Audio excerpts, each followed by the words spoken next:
The porcelain cup met the wooden table with a muted clink, a deliberate hesitation in Megan's movement as she placed it down.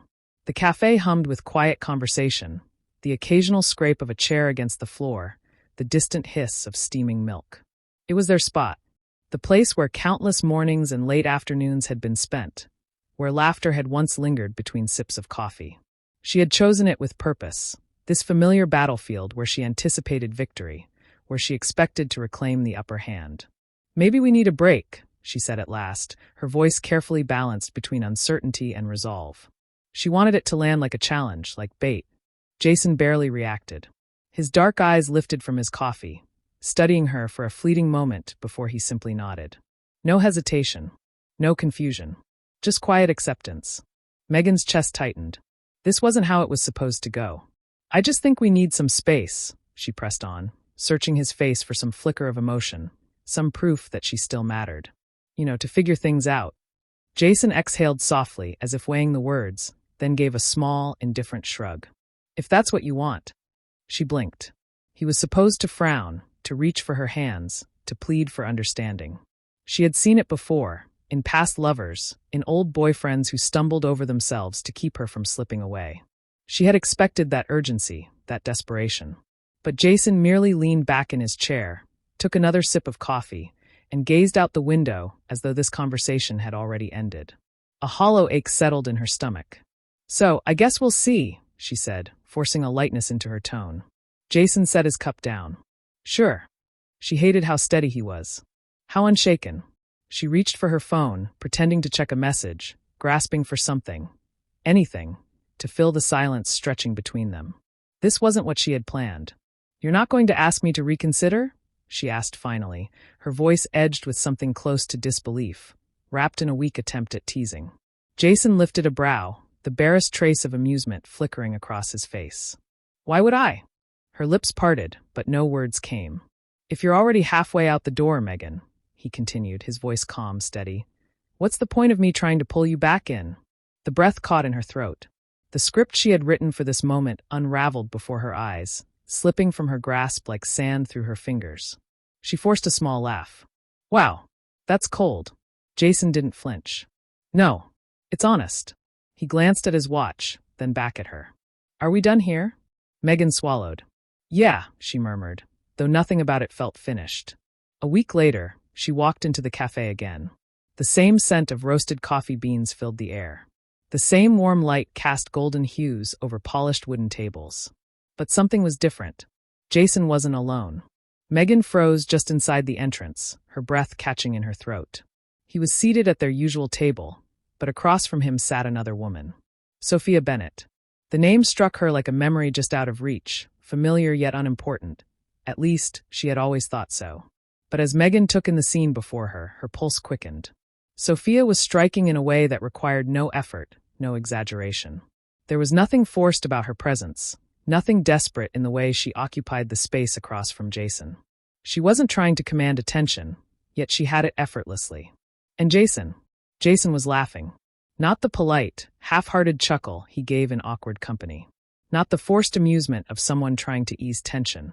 It was a real laugh, deep and unrestrained, the kind that once belonged to Megan alone. Her hands curled into fists. This wasn't right. Jason was supposed to be heartbroken. He was supposed to be struggling, drowning in regret, realizing that losing her had been the worst mistake of his life. He was supposed to be lost. Instead, he had moved on. Megan had spent the past week waiting. At first, she had been confident. She knew Jason. He was reliable, steady, the kind of man who didn't let go easily. His devotion had been a quiet, unwavering force, and she had expected it to hold even now. She had imagined late-night texts, a call just to hear her voice, an unexpected knock on her door. But the silence stretched on. By the third day, confidence gave way to irritation.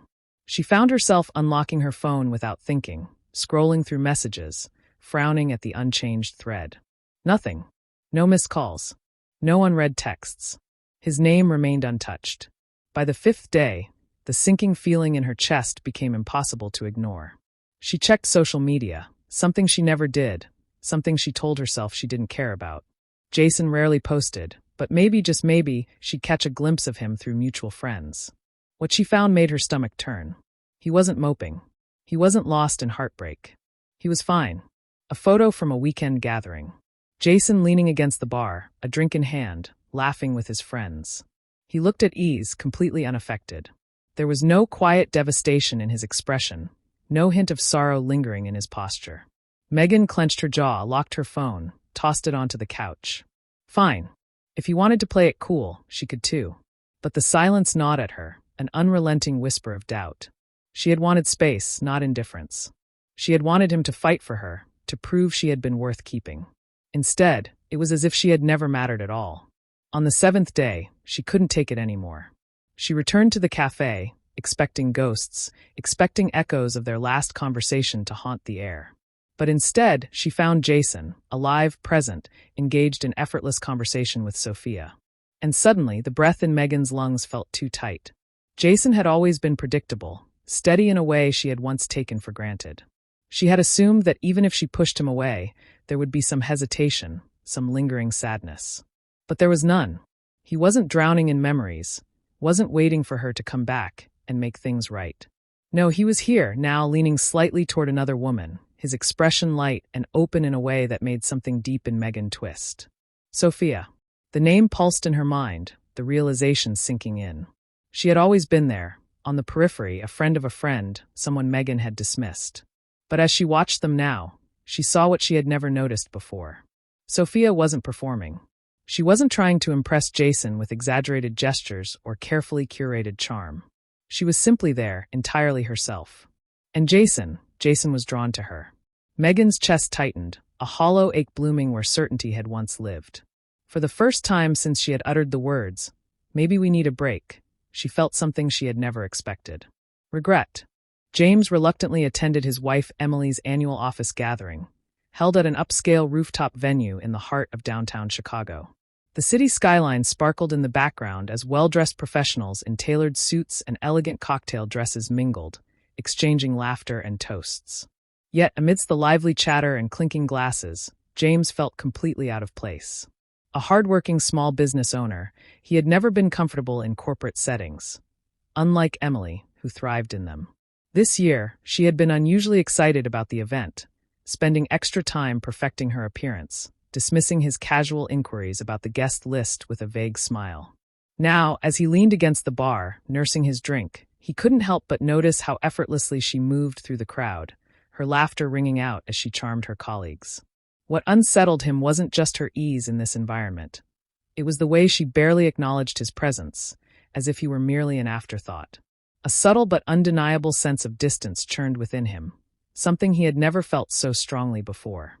As he observed, unease settled deeper into his bones. He noticed the way some of her co-workers glanced at him before whispering among themselves, their hushed conversations punctuated by knowing smirks. At first, he told himself it was just paranoia, the result of his discomfort in such gatherings.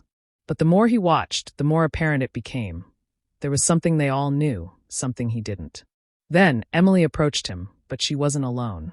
Beside her stood a man James had never met, but immediately disliked. Tall, confident to the point of arrogance, he exuded a cocky self-assurance that set James on edge.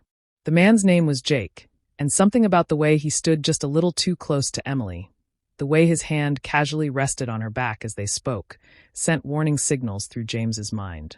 "So, you're her husband," Jake remarked with a smirk, his voice laced with amusement. It wasn't a friendly greeting, it was a challenge.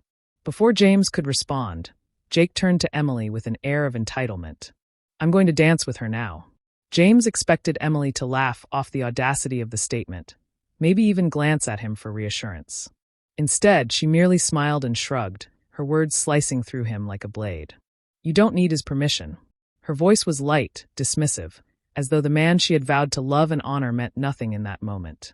James's hands curled into fists at his sides, his pulse pounding with a mixture of disbelief and rising fury.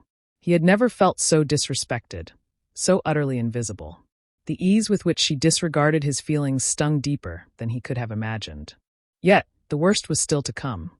Jake, emboldened by Emily's indifference, leaned in even closer, his grin widening as he cast James a taunting glance. "You don't own her, buddy," he sneered. "I'm going to dance with her. Maybe even more." The words dripped with provocation, and something inside James snapped. Every muscle in his body tensed, his jaw clenched so tightly it ached. He watched as Jake took Emily's hand, guiding her toward the dance floor. And she let him. His breath came in short, controlled bursts as he forced himself to stay rooted in place, his mind racing. The humiliation of standing there, watching his wife willingly walk away with another man, burned through him. But as his gaze followed them, the final betrayal unfolded before his eyes. Under the dim, ambient lights of the dance floor, Jake's hands slid lower than they should have, lingering on Emily's waist, his fingers pressing into her skin. She didn't pull away. Instead, she moved with him, their bodies too close, too intimate. The murmur of the crowd faded into white noise as James stared, his vision narrowing. Then Jake pushed further. With a smug grin directed right at James, he slid his hands beneath Emily's blouse, his fingers trailing against her back. A collective gasp rippled through the room as onlookers turned to witness the audacity of the act. James's restraint shattered. The fury that had been simmering beneath his skin erupted in an instant.